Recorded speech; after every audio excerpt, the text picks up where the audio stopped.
Hey, mom friend, are you a by the clock person or a go with the flow kind of mom? Or maybe you're just not sure and you're searching for something entirely different. Well, the beauty of homeschooling is that you have the freedom to choose whatever aligns with you and your family. But if the thought of creating a schedule for your family has been stressing you out, then this is the episode for you. Because we're getting real about schedules, routines, and the often overlooked concept of a homeschooling rhythm. So if you're kind of feeling like schedules, rhythms, routines, oh my, then grab your cup of coffee or tea and stay tuned because we're about to figure it all out together. Let's do it. Have you ever felt overwhelmed by homeschooling? I don't know about you, but sometimes as a homeschooling mom, it feels like I have so much on my plate that I can hardly catch my breath. Well, if you've ever felt that way, then you're in the right place because this is the Catch Your Breath podcast. I'm Inga, certified life coach and a mental wellness advocate. With over 3 decades in education and over 10 years homeschooling, I'm right there in the trenches with you. In this podcast, we're going to dive into some actionable strategies that are not only going to help you manage your stress, but also help you to have more joy, freedom, and balance in your homeschooling journey. So if you're ready to go from simply striving to truly thriving, then let's breathe through homeschooling together. Are you ready? It's time to catch your breath. Welcome back to another episode of Catch Your Breath. So if you are returning, I'm just grateful that you're here again, sharing this homeschool journey with me, and I'm glad that I get to share it with you. And if you're new here, I want to give you a big, warm welcome. I'm excited that you have decided to join, and I hope you'll keep on tuning back in as I really try to encourage, equip, and empower you on this homeschooling journey. But before we dive into this episode, we have to do our check-in. So how are you doing? How are you feeling about homeschooling this year so far? I have to say that one of my favorite seasons, actually my favorite season, truly is autumn, the fall. I love the changing colors of the leaves. I love to get cozy with a sweater, with a cup of tea to sit on the porch. It's so perfect. But I also know that this season can be a mix of those cozy moments and then maybe some overwhelm as we start to truly settle into our homeschool routines or even our rhythms. The leaves are changing and maybe you're feeling like you need a change too. And maybe you're even feeling more guilty about the fact that you need a change because you think the homeschool year hasn't really gotten deep into it and I'm already feeling overwhelmed or I'm already feeling stressed out. If you're nodding your head, then you're in the right place because you are not alone. So I hope that you have whatever you're sipping right now. I told you about last episode that I was with my warm apple cider. And I know some of you are probably with your pumpkin spice latte, which I actually just got some pumpkin spice latte liquid or whatever you pour in this stuff for my hubby and took a little sip for myself. It's like, let me see what this is all about. Not bad.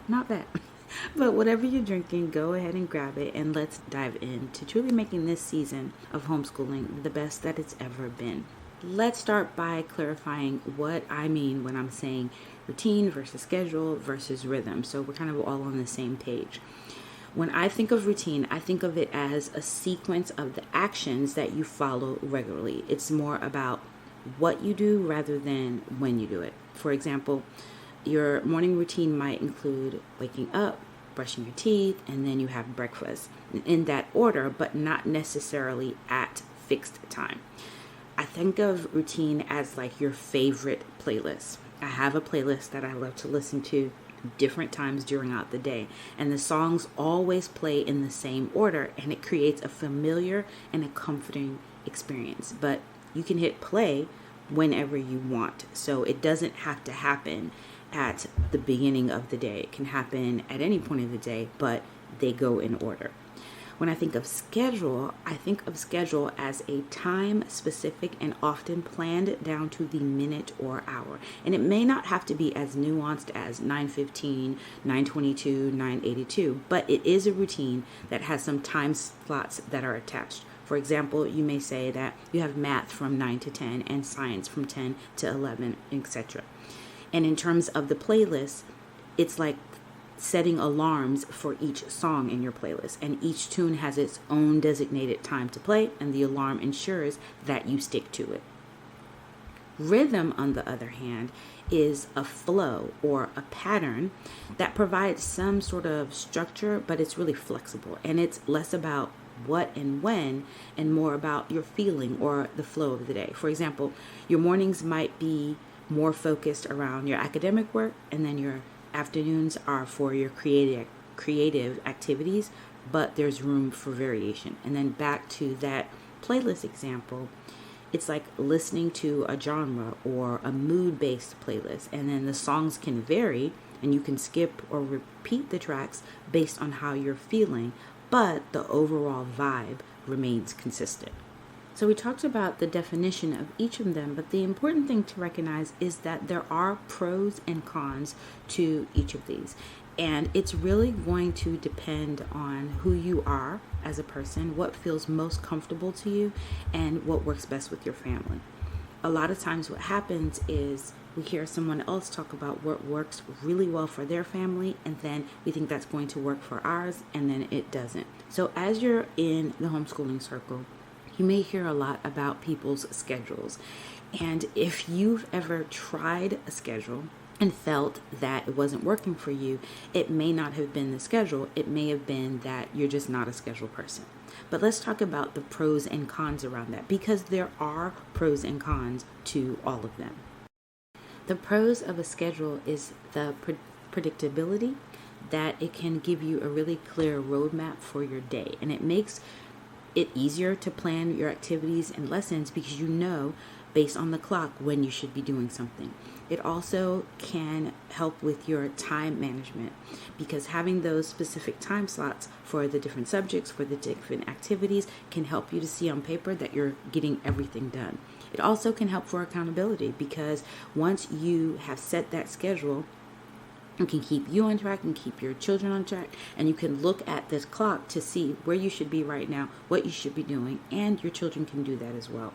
The cons of a schedule is that it can feel very rigid, and it can feel like it's very inflexible, and it can leave little room for any spontaneity or unexpected events because you're always concerned that you're going to mess that up. And speaking of that, you can feel stressed about your schedule because if you don't feel like you're sticking to that schedule, you can start to get really overwhelmed and feel like you're behind, especially when other things happen and things are not going as planned. And then it also may feel like there's limited exploration because it doesn't feel like it's allowing your children the freedom to explore some topics that they're curious about, to go in greater depth, or to pivot as needed. The pros of rhythm is that, number one, you have flexibility. It offers a flow to the day without being too restrictive, allowing for any adjustments as you kind of go through and things happen. There's a natural pace to a rhythm that allows your children to engage with their subjects or their activities in really more of an organic and less hurried way. And then it has a holistic approach where it gives you really an encouragement of a balanced day that can include different activities, not just academic ones, but all of the different things that they love. The cons of it is that can feel like there's a lack of structure. And too much flexibility can sometimes lead to procrastination or neglect of important tasks on both you and your child's side. There can be inconsistency because you don't have set times, so some activities may flow into times that you might have wanted to do something else, and so some subjects might get skipped and they might not get the time that they deserve. And then there is a potential for chaos because without some form of planning, if you don't feel like you've planned really well, the day can feel chaotic, and that can cause you stress and overwhelm. Finally, the pros of a routine is that routines can provide you with a constant structure that helps your child to know what to expect, and it can be comforting to both you and your child because that's that consistency of this is what we do every single time.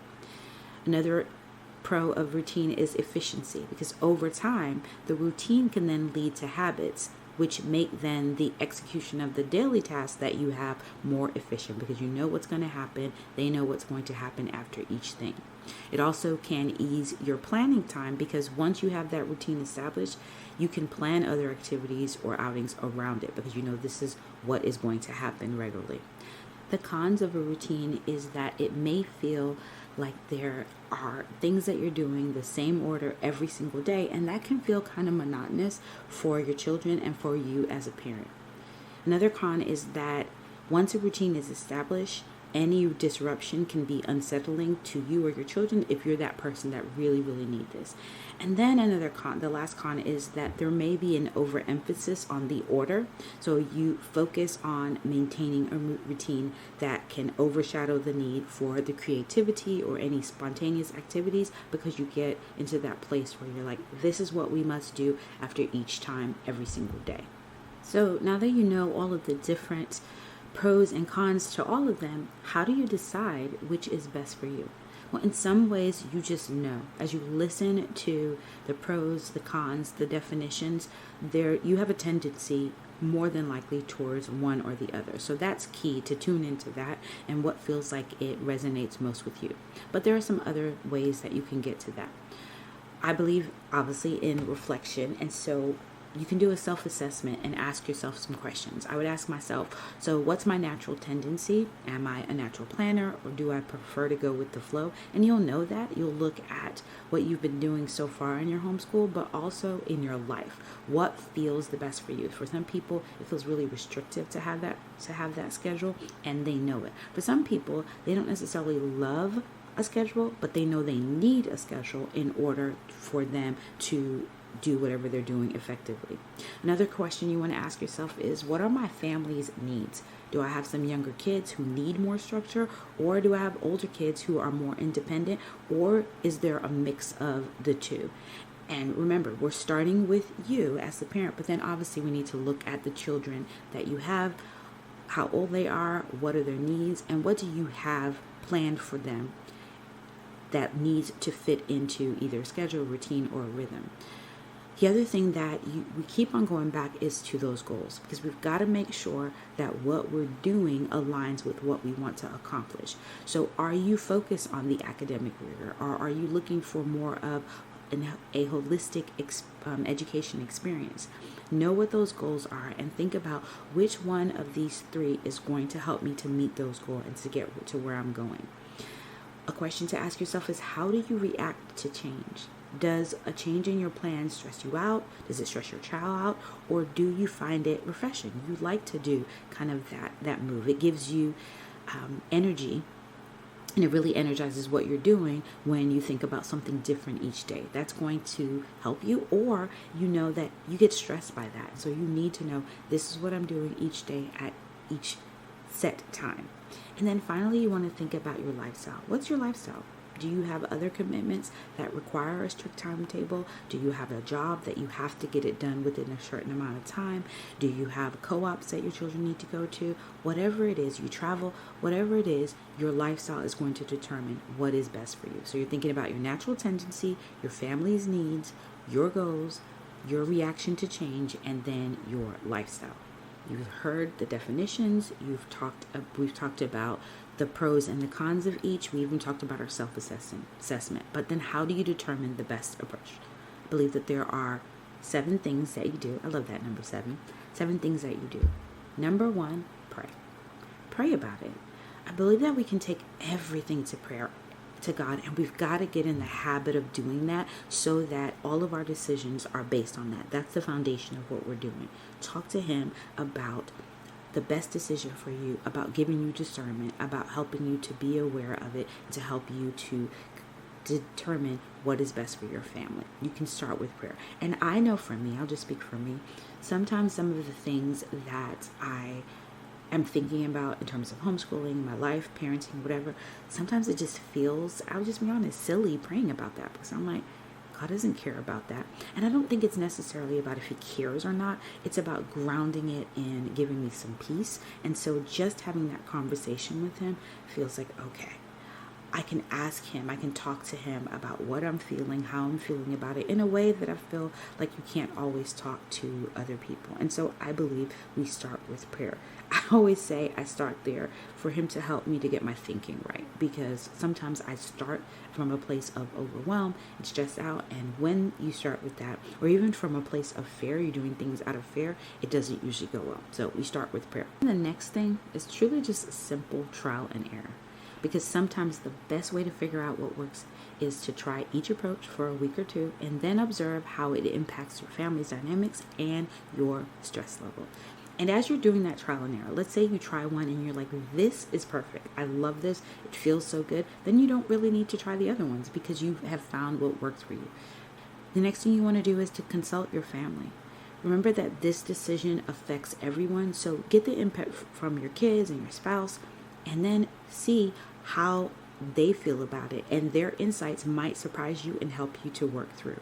The next thing you want to do is to take a hard look at what has and hasn't been working, and then be honest with yourself. If the approach that you started is making you feel stressed or your kids are not engaged, then it might be time for a change. And you know that. You know when every day you're feeling like either you're chasing the clock and you're behind the clock, or you're feeling like every day is different and it's stressing me out, or every day is the same and it's stressing me out, or it's boring me or my kids. And you'll want to look at that and say, okay, what does that mean for us? That might mean we need a different approach. The next thing you want to do is seek some balance. Now, a lot of times families will have a blend of all of the three approaches, and that is okay. So you might have a general routine that is really guided by a flexible rhythm with some scheduled activities or outings that are sprinkled in, and that is okay. And we're going to talk about that a little bit at the end, because I'm going to tell you what we do. You want to be able to reevaluate. So as your family is growing and your seasons are changing, be prepared to reevaluate by doing that reflection and then adjust to your approach as you need. So if as you've listened to this, one of the other ones that you haven't done has resonated with you and you feel like, but that's not what I expected to because we've been doing this for a long time, it's okay. Because you can recognize that what has worked for 1 year may not be effective for the next year. And then finally, and I believe this is so important, and it's where I talk about trusting God, trusting the process, trusting yourself. Listen to your gut. You truly know your family better than anybody else. And if something is feeling off, it probably is off. So trust your instincts and trust that if you make a change, that they will be okay. Going back to that trial and error, if you're afraid to make a change, recognize that you can make a change and that it can be really positive. And that if you make a change, if you try something and it's not working, you can try something different. For my family, we have tried all of it, and what I have landed with is a mixture of all three. So for this year, we do have a schedule in that we start at 9, we end at 3. And within that, we have a routine that we do, and then we also have a rhythm to what we do. So our routine is that we start with our Bible time and our devotion time. We go through our Indescribable book, which I really wish there was an Indescribable part 2 because I love that book. And then we do usually our prayers, our scripture, and our pledges. And then we move into our rotation. We almost always start with math, and that's the routine that they know that they're going to do. However, we leave space for the flow, because if we're talking about something or we read about something in our Indescribable that is linked to the science skill that we were going to talk about, or that I think is going to be really valuable for them, then we might do our science experiment then. Or I might take that and make sure that it's linked all together to whatever it is that they're doing in their language arts, and hopefully their science and social studies or some other thing. So we have that routine based on the schedule that we're going to start at 9. But as the rhythm goes, we may start at 9:30. We still do the same routine so that they know we're moving from here to here. But then we also allow that flow because we can now adjust it and plug something else into what we're doing right after the routine. There really are several different ways that you can approach your day, whether you follow a schedule, where you do a rhythm, whether you do a routine, whether you do a mix of all three, as I have said that we do. I just want you to remember that there is no one size fits all when it comes to homeschooling. What works for my family may not work for yours, and that's perfectly okay. The beauty of homeschooling is that it's a tailor-made education, and it's designed by you for your family. So whether you're a scheduler, a rhythm follower, or a routine lover, just embrace it, own it, and give yourself the grace to change it up if you need to, because you're not locked into one method or another. You truly do have the freedom to adapt and to find what brings peace and productivity to your homeschool. Thank you for tuning in. I hope that this episode empowered, equipped, and most of all, encouraged you. Don't forget to share your thoughts on today's topics, because I'd love to hear how you're implementing these strategies. And you can do that in the free community where you can connect with me and other like-minded moms. You'll get some practical tips for homeschooling and teaching your child, managing your stress, and prioritizing your self-care. You can also ask questions there. You can participate in the fun challenges. And of course, you can celebrate your wins, because we like to party over there. Also, if this was helpful and you know that it can be helpful to someone else, leave a review or share this with another homeschooling mom who needs to catch her breath. Mommy! Well, that's my cue. But before I go, I want to leave you with these words from Philippians 4:6-7. I pray that you won't be anxious about anything, but that in every situation, by prayer and petition, with thanksgiving, you would present your request to God, and that you will experience the kind of peace that surpasses understanding as you navigate the stresses of life and homeschooling. Until next time, remember to take a moment to catch your breath.